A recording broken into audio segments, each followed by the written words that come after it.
हाय दोस्तों, नमस्कार। आप सभी का हमारे चैनल पे स्वागत है। अगर आप पहली बार हमारे चैनल पे आए हैं तो हमारे चैनल को सब्सक्राइब जरूर करें। आज फिर से आप सभी के लिए एक नई कहानी लेकर आए हैं। उम्मीद है आप सभी को अच्छी लगेगी। दो बैलों की कथा। तो चलिए कहानी शुरू करते हैं। जूरी के दोनों बैलों के नाम थे हीरा और मोती। दोनों पछाई जाति के थे, देखने में सुंदर, काम में चौकस, दिल में ऊंचे। बहुत दिनों साथ रहते रहते दोनों में भाईचारा हो गया था। दोनों आमने सामने या आसपास बैठे हुए एक दूसरे से मुख भाषा में विचार विनिमय किया करते थे। एक दूसरे के मन की बात को कैसे समझा जाता है, हम कह नहीं सकते। अवश्य ही उनमें कोई ऐसी गुप्त शक्ति थी जिससे जीवों में श्रेष्ठता का दावा करने वाला मनुष्य वंचित है। दोनों एक दूसरे को चाटकर सूंघकर अपना प्रेम प्रकट करते। कभी कभी दोनों सींग भी मिला लिया करते थे, विग्रह के नाते से नहीं, केवल विनोद के भाव से, आत्मीयता के भाव से, जैसे दोनों में घनिष्ठता होते ही धौलधप्पा होने लगता है। इसके बिना दोस्ती कुछ फुसफुसी, कुछ हल्की सी रहती है, जिस पर ज्यादा विश्वास नहीं किया जा सकता। जिस वक्त ये दोनों बैल हल या गाड़ी में जोत दिए जाते और गर्दन हिला हिलाकर चलते, उस वक्त हर एक की यही चेष्टा होती थी कि ज्यादा से ज्यादा बोझ मेरी ही गर्दन पर रहे। दिन भर के बाद दोपहर या संध्या को दोनों खुलते तो एक दूसरे को चाट चूट कर अपनी थकान मिटा लिया करते। नाद में खली भूसा पड़ जाने के बाद दोनों साथ उठते, साथ नाद में मुंह डालते और साथ ही बैठते थे। एक मुंह हटा लेता तो दूसरा भी हटा लेता था। संयोग की बात, जूरी ने एक बार गोई को ससुराल भेज दिया। बैलों को क्या मालूम वे क्यों भेजे जा रहे हैं। समझे, मालिक ने हमें बेच दिया। अपना यूं बेचा जाना उन्हें अच्छा लगा या बुरा, कौन जाने, पर जूरी के साले गया को घर तक गोई ले जाने में दांतों पसीना आ गया। पीछे से हाँकता तो दोनों दाएं बाएं भागते, पगहिया पकड़कर आगे से खींचता तो दोनों पीछे की ओर जोर लगाते, मारता तो दोनों सींगे नीची करके हुंकारते।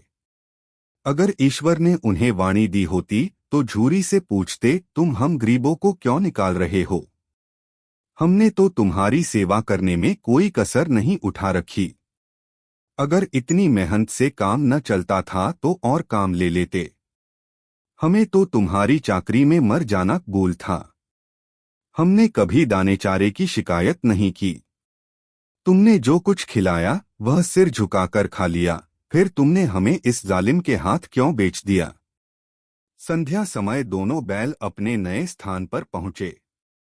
दिन भर के भूखे थे, लेकिन जब नाद में लगाए गए तो एक ने भी उसमें मुंह नहीं डाला। दिल भारी हो रहा था। जिसे उन्होंने अपना घर समझ रखा था वह आज उनसे छूट गया। यह नया घर, नया गांव, नए आदमी उन्हें बेगानों से लगते थे। दोनों ने अपनी मूक भाषा में सलाह की, एक दूसरे को कनखियों से देखा और लेट गए।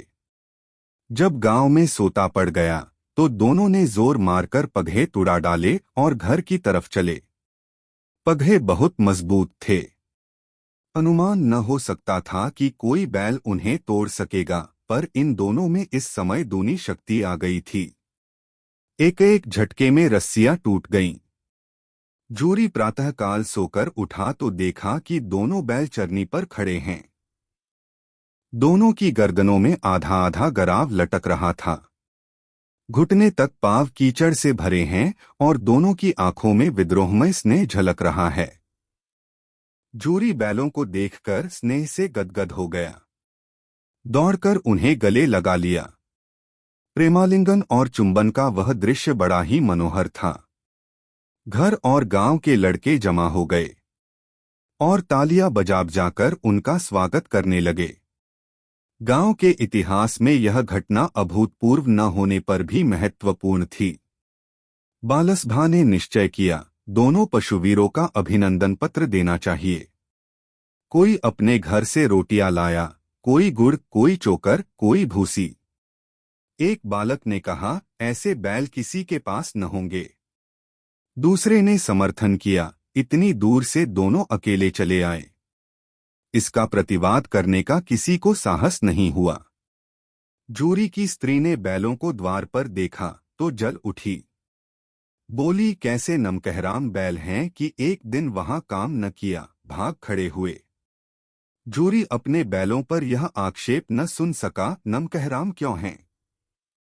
चारा दाना न दिया होगा तो क्या करते? स्त्री ने रोब के साथ कहा, बस तुम ही तो बैलों को खिलाना जानते हो और तो सभी पानी पिला पिला कर रखते हैं। जूरी ने चिढ़ाया, चारा मिलता तो क्यों भागते? स्त्री चिढ़ी, भागे इसलिए कि वे लोग तुम जैसे बुद्धुओं की तरह बैलों को सहलाते नहीं, खिलाते हैं तो रगड़कर जोतते भी हैं। ये दोनों ठहरे कामचोर भाग निकले। अब देखूं कहां से खली और चोकर मिलता है। सूखे भूसे के सिवा कुछ न दूंगी, खाए चाहे मरें। वही हुआ। मजूर की बड़ी ताकीद की गई कि बैलों को काली सूखा भूसा दिया जाए। बैलों ने नाद में मुंह डाला तो फीका फीका, न कोई चिकनाहट न कोई रस। क्या खाए? आशाभरी आंखों से द्वार की ओर ताकने लगे। जूरी ने मजूर से कहा, थोड़ी सी खली क्यों नहीं डाल देता बे? मालकिन मुझे मार ही डालेंगी। चुराकर डाला। ना दादा, पीछे से तुम भी उन्हीं की सी कहोगे। दूसरे दिन जूरी का साला फिर आया और बैलों को ले चला। अब की उसने दोनों को गाड़ी में जोता। दो चार बार मोती ने गाड़ी को खाई में गिराना चाहा, पर हीरा ने संभाल लिया। वह ज्यादा सहनशील था। संध्या समय घर पहुंचकर उसने दोनों को मोटी रस्सियों से बांधा और कल की शरारत का मजा चखाया। फिर वही सूखा भूसा डाल दिया। अपने दोनों बैलों को खली चूनी सब कुछ दी। दोनों बैलों का ऐसा अपमान कभी न हुआ था। जूरी इन्हें फूल की छड़ी से भी न छूता था। उसकी टिटकार पर दोनों उड़ने लगते थे। यहां मार पड़ी। आहत सम्मान की व्यथा तो थी ही, उस पर मिला सूखा भूसा। नाद की तरफ आंखें तक न उठाईं। दूसरे दिन गया ने बैलों को हल में जोता, पर इन दोनों ने जैसे पाँव न उठाने की कसम खा ली थी। वह मारते मारते थक गया, पर दोनों ने पाँव न उठाया। एक बार जब उस निर्दयी ने हीरा की नाक पर खूब डंडे जमाए तो मोती का गुस्सा काबू से बाहर हो गया। हल लेकर भागा। हल, रस्सी, जुआ, जोत सब टूट टाट कर बराबर हो गया। गले में बड़ी बड़ी रस्सियां न होती तो दोनों पकड़ाई में न आते। हीरा ने मूक भाषा में कहा, भागना व्यर्थ है। मोती ने उत्तर दिया, तुम्हारी तो इसने जान ही ले ली थी। अब की बड़ी मार पड़ेगी। पड़ने दो, बैल का जन्म लिया है तो मार से कहां तक बचेंगे? गया दो आदमियों के साथ दौड़ा आ रहा है, दोनों के हाथों में लाठियां हैं। मोती बोला, कहो तो दिखा दूं कुछ मजा मैं भी। लाठी लेकर आ रहा है। हीरा ने समझाया, नहीं भाई, खड़े हो जाओ। मुझे मारेगा तो मैं भी एक दो को गिरा दूंगा। नहीं, हमारी जाति का यह धर्म नहीं है। मोती दिल में ऐंठ कर रह गया। गया पहुंचा और दोनों को पकड़कर ले चला। कुशल हुई कि उसने इस वक्त मारपीट न की, नहीं तो मोती भी पलट पड़ता। उसके तेवर देखकर गया और उसके सहायक समझ गए कि इस वक्त टाल जाना ही मसलहत है। आज दोनों के सामने फिर वही सूखा भूसा लाया गया। दोनों चुपचाप खड़े रहे। घर में लोग भोजन करने लगे। उस वक्त छोटी सी लड़की दो रोटियां लिए निकली और दोनों के मुंह में देकर चली गई। उस एक रोटी से इनकी भूख तो क्या शांत होती, पर दोनों के हृदय को मानो भोजन मिल गया। यहां भी किसी सज्जन का वास है। लड़की भैरों की थी। उसकी मां मर चुकी थी। सौतेली मां उसे मारती रहती थी, इसलिए इन बैलों से एक प्रकार की आत्मीयता हो गई थी। दोनों दिन भर जोते जाते, डंडे खाते, अड़ते।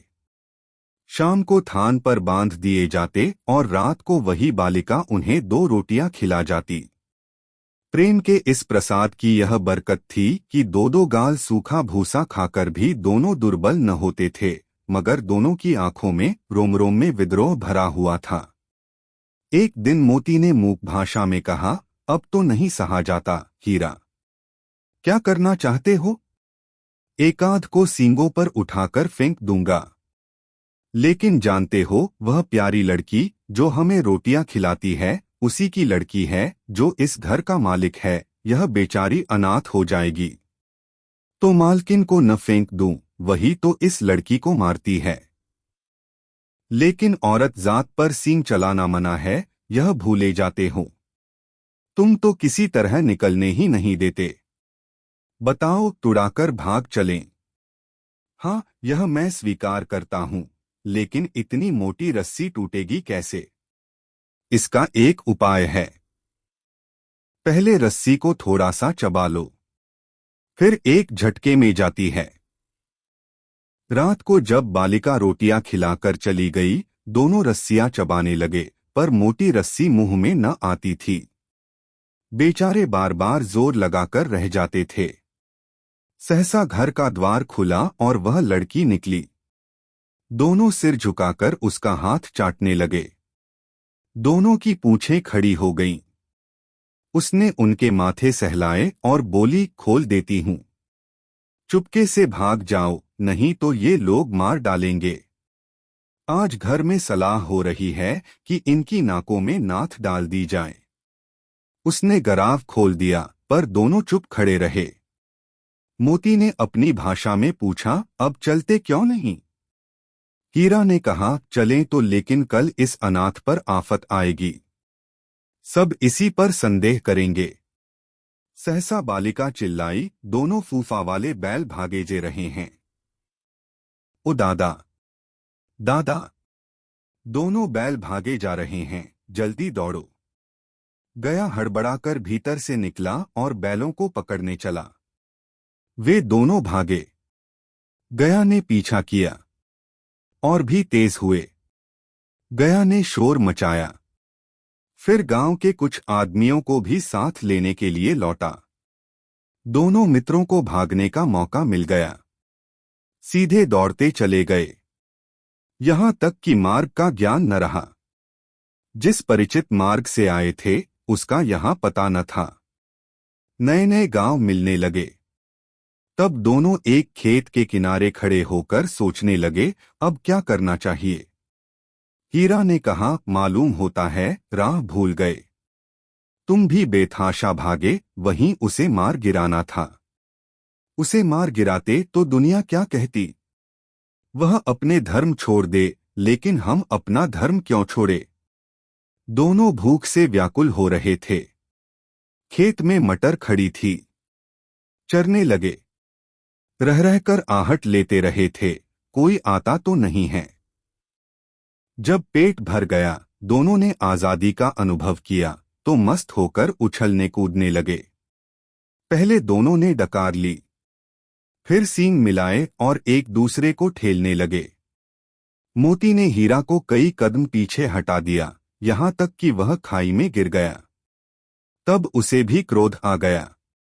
संभल कर उठा और मोती से भिड़ गया। मोती ने देखा खेल में झगड़ा हुआ चाहता है तो किनारे हट गया। 3 अरे, यह क्या? कोई सांड डौंकता चला आ रहा है। हाँ, सांड ही है। वह सामने आ पहुंचा। दोनों मित्र बगले झांक रहे थे। सांड पूरा हाथी था। उससे भिड़ना जान से हाथ धोना है, लेकिन न भिड़ने पर भी जान बचती नहीं नजर आती। इन्हीं की तरफ आ भी रहा है। कितनी भयंकर सूरत है। मोती ने मूक भाषा में कहा, बुरे फंसे। जान बचेगी? कोई उपाय सोचो। हीरा ने चिंतित स्वर में कहा, अपने घमंड में फूला हुआ है, आरज़ू-विनती न सुनेगा। भाग क्यों न चलें? भागना कायरता है। तो फिर यहीं मरो। बंदा तो 9-2-11 होता है। और जो दौड़ाए तो फिर कोई उपाय सोचो जल्द। उपाय यही है कि उस पर दोनों जने एक साथ चोट करें। मैं आगे से रगेदता हूं, तुम पीछे से रगेदो, दोहरी मार पड़ेगी तो भाग खड़ा होगा। मेरी ओर झपटे, तुम बगल से उसके पेट में सींग घुसेड़ देना।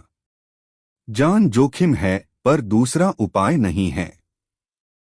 दोनों मित्र जान हथेलियों पर लेकर लपके। सांड को भी संगठित शत्रुओं से लड़ने का तजुर्बा न था। वह तो एक शत्रु से मल्लयुद्ध करने का आदी था। जो ही हीरा पर झपटा, मोती ने पीछे से दौड़ाया। सांड उसकी तरफ मुड़ा तो हीरा ने रगेदा। सांड चाहता था कि एक एक करके दोनों को गिरा ले, पर ये दोनों भी उस्ताद थे, उसे वह अवसर न देते थे। एक बार सांड झल्लाकर हीरा का अंत कर देने के लिए चला कि मोती ने बगल से आकर उसके पेट में सींग भोंक दिया। सांड क्रोध में आकर पीछे फिरा तो हीरा ने दूसरे पहलू में सींगे चुभा दिया। आखिर बेचारा जख्मी होकर भागा और दोनों मित्रों ने दूर तक उसका पीछा किया, यहां तक कि सांड बेदम होकर गिर पड़ा। तब दोनों ने उसे छोड़ दिया। दोनों मित्र जीत के नशे में झूमते चले जाते थे। मोती ने सांकेतिक भाषा में कहा, मेरा जी चाहता था कि बचा को मार ही डालूं। हीरा ने तिरस्कार किया, गिरे हुए बैरी पर सींग न चलाना चाहिए। यह सब ढोंग है, बैरी को ऐसा मारना चाहिए कि फिर न उठे। अब घर कैसे पहुंचोगे वह सोचो। पहले कुछ खा लें तो सोचें। सामने मटर का खेत था ही। मोती उसमें घुस गया। हीरा मना करता रहा पर उसने एक न सुनी। अभी 2 ही 4 ग्रास खाए थे कि 2 आदमी लाठियां लिए दौड़ पड़े और दोनों मित्रों को घेर लिया। हीरा तो मेड़ पर था, निकल गया। मोती सींचे हुए खेत में था। उसके खुर कीचड़ में धंसने लगे। न भाग सका। पकड़ लिया। हीरा ने देखा संगी संकट में हैं तो लौट पड़ा। फंसेंगे तो दोनों फंसेंगे। रखवालों ने उसे भी पकड़ लिया। प्रातःकाल दोनों मित्र कांजी हाउस में बंद कर दिए गए। दोनों मित्रों को जीवन में पहली बार ऐसा साबिका पड़ा था कि सारा दिन बीत गया और खाने को एक तिनका भी न मिला। समझ ही में न आता था यह कैसा स्वामी है। इससे तो गया फिर भी अच्छा था। यहाँ कई भैंसें थीं, कई बकरियां, कई घोड़े, कई गधे, पर किसी के सामने चारा न था। सब जमीन पर मुर्दों की तरह पड़े थे।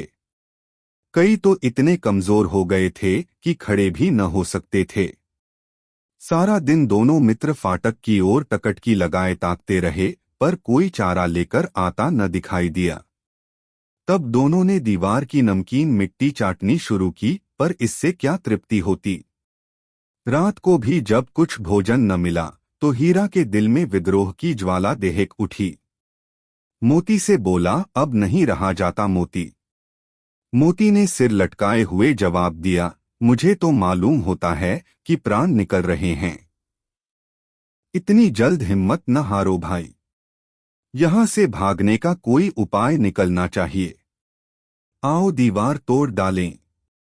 मुझसे तो अब कुछ नहीं होगा। बस इसी बूते पर अकड़ते थे। सारी अकड़ निकल गई। बाड़े की दीवार कच्ची थी। हीरा मजबूत तो था ही, अपने नुकीले सींग दीवार में गड़ा दिए और जोर मारा तो मिट्टी का एक चिप्पड़ निकल आया। फिर तो उसका साहस बढ़ा। इसने दौड़ दौड़ कर दीवार पर चोटें की और हर चोट में थोड़ी थोड़ी मिट्टी गिराने लगा। उसी समय कांजी हाउस का चौकीदार लालटेन लेकर जानवरों की हाजिरी लेने आ निकला। हीरा का उजड़पन देखकर उसे कई डंडे रसीद किए और मोटी सी रस्सी से बांध दिया। मोती ने पड़े पड़े कहा, आखिर मार खाई, क्या मिला। अपने बूते भर जोर तो मार दिया। ऐसा जोर मारना किस काम का कि और बंधन में पड़ गए। जोर तो मारता ही जाऊंगा, चाहे कितने ही बंधन पड़ते जाएं। जान से हाथ धोना पड़ेगा। कुछ परवाह नहीं, यूं भी तो मरना ही है। सोचो, दीवार खुद जाती तो कितनी जानें बच जाती। इतने भाई यहाँ बंद हैं, किसी की देह में जान नहीं है। 2-4 दिन यही हाल रहा तो सब मर जाएंगे। हाँ, यह बात तो है। अच्छा तो ला, फिर मैं भी जोर लगाता हूँ। मोती ने भी दीवार में उसी जगह सींग मारा। थोड़ी सी मिट्टी गिरी और फिर हिम्मत बढ़ी। फिर तो वह दीवार में सींग लगाकर इस तरह जोर करने लगा मानो किसी प्रतिद्वंदी से लड़ रहा है। आखिर कोई 2 घंटे की जोर आजमाई के बाद दीवार ऊपर से लगभग 1 हाथ गिर गई। उसने दूनी शक्ति से दूसरा धक्का मारा तो आधी दीवार गिर पड़ी। दीवार का गिरना था कि अधमरे से पड़े हुए सभी जानवर चेत उठे। तीनों घोड़ियां सरपट भाग निकलीं। फिर बकरियां निकलीं। इसके बाद भैंसें भी खिसक गईं, पर गधे अभी तक ज्यों के त्यों खड़े थे। हीरा ने पूछा, तुम दोनों क्यों नहीं भाग जाते? एक गधे ने कहा, जो कहीं फिर पकड़ लिए जाएं, तो क्या हरज है, अभी तो भागने का अवसर है। हमें तो डर लगता है, हम यहीं पड़े रहेंगे। आधी रात से ऊपर जा चुकी थी। दोनों गधे अभी तक खड़े सोच रहे थे कि भागें या न भागें, और मोती अपने मित्र की रस्सी तोड़ने में लगा हुआ था। जब वह हार गया तो हीरा ने कहा, तुम जाओ, मुझे यहीं पड़ा रहने दो, शायद कहीं भेंट हो जाए। मोती ने आंखों में आंसू लाकर कहा, तुम मुझे इतना स्वार्थी समझते हो हीरा? हम और तुम इतने दिनों एक साथ रहे हैं। आज तुम विपत्ति में पड़ गए तो मैं तुम्हें छोड़कर अलग हो जाऊं? हीरा ने कहा, बहुत मार पड़ेगी, लोग समझ जाएंगे यह तुम्हारी शरारत है। मोती ने गर्व से बोला, जिस अपराध के लिए तुम्हारे गले में बंधन पड़ा, उसके लिए अगर मुझे मार पड़े तो क्या चिंता। इतना तो हो ही गया कि 9-10 प्राणियों की जान बच गई, वे सब तो आशीर्वाद देंगे।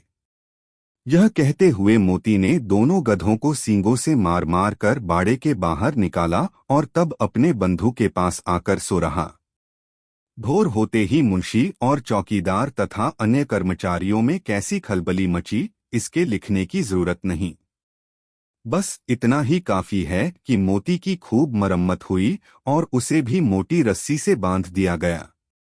5 एक सप्ताह तक दोनों मित्र वहां बंधे पड़े रहे। किसी ने चारे का एक तृण भी न डाला। हाँ, एक बार पानी दिखा दिया जाता था, यही उनका आधार था। दोनों इतने दुर्बल हो गए थे कि उठा तक नहीं जाता था, ठठरियां निकल आई थीं।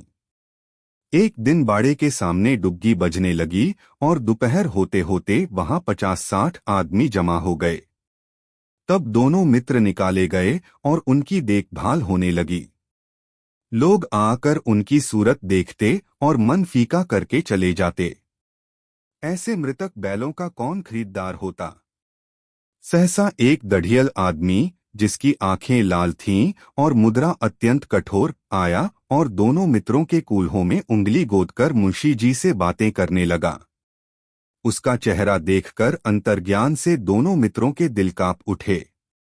वह कौन है और उन्हें क्यों टटोल रहा है, इस विषय में उन्हें कोई संदेह न हुआ। दोनों ने एक दूसरे को भीत नेत्रों से देखा और सिर झुका लिया। हीरा ने कहा, गया के घर से नाहक भागे, अब तो जान न बचेगी। मोती ने अश्रद्धा के भाव से उत्तर दिया, कहते हैं भगवान सबके ऊपर दया करते हैं, उन्हें हमारे ऊपर दया क्यों नहीं आती? भगवान के लिए हमारा जीना मरना दोनों बराबर है। चलो अच्छा ही है, कुछ दिन उसके पास तो रहेंगे। एक बार भगवान ने उस लड़की के रूप में हमें बचाया था, क्या अब न बचाएंगे? यह आदमी छुरी चलाएगा, देख लेना। तो क्या चिंता है? मांस, खाल, सींग, हड्डी सब किसी के काम आ जाएंगे। नीलाम हो जाने के बाद दोनों मित्र उस दढ़ियल के साथ चले। दोनों की बोटी बोटी कांप रही थी। बेचारे पांव तक न उठा सकते थे, पर भय के मारे गिरते पड़ते भागे जाते थे, क्योंकि वह जरा भी चाल धीमी हो जाने पर डंडा जमा देता था। राह में गाय बैलों का एक रेवड़ हरे भरे हार में चरता नजर आया। सभी जानवर प्रसन्न थे, चिकने चपल। कोई उछलता था, कोई आनंद से बैठा पागुर करता था। कितना सुखी जीवन था इनका, पर कितने स्वार्थी हैं सब। किसी को चिंता नहीं कि उनके दो भाई बधिक के हाथ पड़े कैसे दुर्हखी हैं। सहसा दोनों को ऐसा मालूम हुआ कि परिचित राह है। हाँ, इसी रास्ते से गया उन्हें ले गया था। वही खेत, वही बाग, वही गांव मिलने लगे। प्रतिक्षण उनकी चाल तेज होने लगी। सारी थकान, सारी दुर्बलता गायब हो गई। आह, यह लो, अपना ही हार आ गया। इसी कुएं पर हम पुर चलाने आया करते थे, यही कुआं है। मोती ने कहा, हमारा घर नगीच आ गया है। हीरा बोला, भगवान की दया है। मैं तो अब घर भागता हूं। यह जाने देगा? इसे मैं मार गिराता हूं। नहीं नहीं, दौड़कर थान पर चलो, वहां से आगे हम न जाएंगे। दोनों उन्मत्त होकर बछड़ों की भांति कुलेले करते हुए घर की ओर दौड़े। वह हमारा थान है। दोनों दौड़कर अपने थान पर आए और खड़े हो गए। दढ़ियल भी पीछे पीछे दौड़ा चला आता था। जोरी द्वार पर बैठा धूप खा रहा था। बैलों को देखते ही दौड़ा और उन्हें बारी बारी से गले लगाने लगा। मित्रों की आंखों से आनंद के आंसू बहने लगे। एक झूरी का हाथ चाट रहा था। दढ़ियल ने जाकर बैलों की रस्सियां पकड़ लीं। झूरी ने कहा, मेरे बैल हैं। तुम्हारे बैल कैसे हैं? मैं मवेशी खाने से नीलाम लिए आता हूं। मैं तो समझा हूं चुराए लिए आते हो। चुपके से चले जाओ। मेरे बैल हैं। मैं बेचूंगा तो बिकेंगे। किसी को मेरे बैल नीलाम करने का क्या अख्तियार है? जाकर थाने में रपट कर दूंगा। मेरे बैल हैं। इसका सबूत यह है कि मेरे द्वार पर खड़े हैं। दढ़ियल झल्लाकर बैलों को जबरदस्ती पकड़ ले जाने के लिए बढ़ा। उसी वक्त मोती ने सींग चलाया। दढ़ियल पीछे हटा। मोती ने पीछा किया। दढ़ियल भागा। मोती पीछे दौड़ा। गांव के बाहर निकल जाने पर वह रुका, पर खड़ा दढ़ियल का रास्ता देख रहा था। दढ़ियल दूर खड़ा धमकियां दे रहा था, गालियां निकाल रहा था, पत्थर फेंक रहा था, और मोती विजयी शूर की भांति उसका रास्ता रोके खड़ा था। गांव के लोग यह तमाशा देखते थे और हंसते थे। जब दढ़ियल हारकर चला गया तो मोती अकड़ता हुआ लौटा। हीरा ने कहा, मैं तो डर गया था कि कहीं तुम गुस्से में आकर मार न बैठो। अगर वह मुझे पकड़ता तो मैं बीमारे न छोड़ता। अब न आएगा। आएगा तो दूर से ही खबर लूंगा। देखूं कैसे ले जाता है। जो गोली मरवा दे। मर जाऊंगा पर उसके काम न आऊंगा। हमारी जान को कोई जान ही नहीं समझता, इसलिए कि हम इतने सीधे हैं। जरा देर में नादों में खली, भूसा, चोकर और दाना भर दिया गया और दोनों मित्र खाने लगे। जूरी खड़ा दोनों को सहला रहा था और 20 लड़के तमाशा देख रहे थे। सारे गांव में उत्साह सा मालूम होता था। तो दोस्तों, कैसी लगी कहानी कमेंट करके ज़रूर बताएं। ऐसे ही अच्छी अच्छी कहानी सुनने के लिए हमारे चैनल को सब्सक्राइब ज़रूर करें। उसी समय मालकिन ने आकर दोनों के माथे चूम लिए।